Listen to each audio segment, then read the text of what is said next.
Assalamu alaikum and welcome back once again to Today in African History with Baba Shaka. I'm Baba Shaka and today is January 24th, 2021. Now on January 24th, this day in 1885, the gentleman who has been described as the father or the founder of black nationalism in these here yet to be United States became an ancestor, right?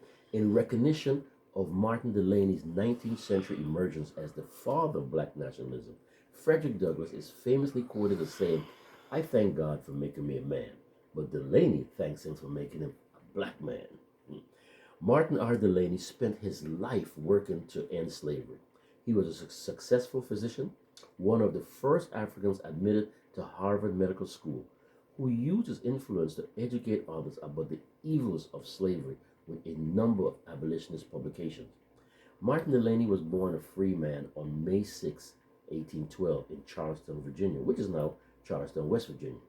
He was the youngest of 5 children, and he was the child of an enslaved father and a free mother, and the grandson of a prince. All of his grandparents had been taken from Africa and enslaved. According to history, Martin Delany's paternal grandfather was a village tribal chief, and his maternal grandfather a Mandinka royal.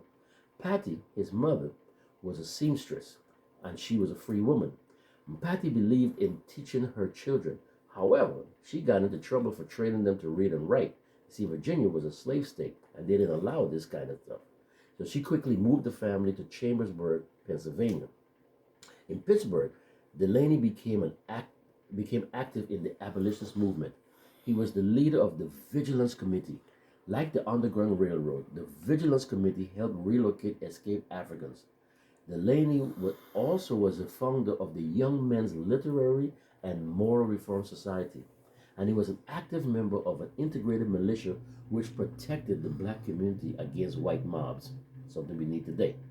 He journeyed across the country, stopping in the Midwest, New Orleans, Arkansas, and the Choctaw Nation. Eventually came back to Pittsburgh and married Catherine Richards, the daughter of a rich merchant, and together they had 11 children. The Emancipation Proclamation of 1863 gave Delany hope that Africans could remain in the U.S. and not have to return to Africa. He encouraged Africans to join the Union Army as freedom fighters, even recruiting one of his own sons, Toussaint Louverture Delany, to the Massachusetts 54th Regiment. Check them out. In 1865, Delany met with President Abraham Lincoln to discuss the possibility of African officers leading African soldiers. Delany became the highest ranking African in the military up to that point, a Civil War major in the 104th Regiment of the United States Colored Troops.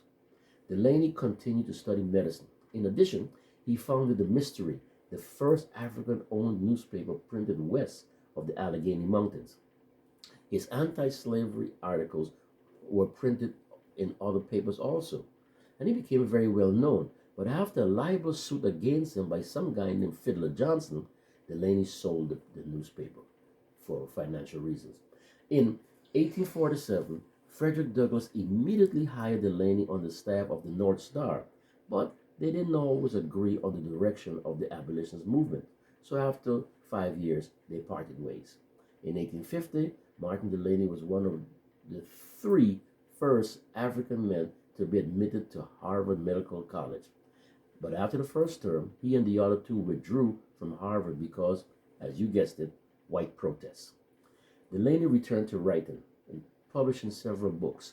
Among these were The Origin and Object of Ancient Freemasonry, his introduction into the United States and legitimacy among colored men, and The Condition, Elevation, Immigration, and Destiny of the Colored People of the United States, Politically Considered. The latter was a thesis which articulated a concept later embraced by Marcus Messiah Garvey, the idea of Africans returning to Africa. He visited what would later become Nigeria in the mid 1850s to find land for Africans in America to return home. Also, he explored Central America and Canada as options. Delany wrote about what he saw there. He then wrote a novel, Blake, or The Huts of America. Now, after the Civil War, Delany entered politics. A quasi-biography called Life and Services of Martin Delany, which was published in 1868, was his launchpad into a position on the Republican State Executive Committee and running for Lieutenant Governor of South Carolina. He was an advocate of African-owned business and advancement.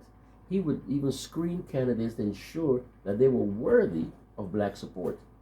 His endorsement helped to elect Wade Hampton governor of South Carolina, and he was subsequently appointed a trial judge.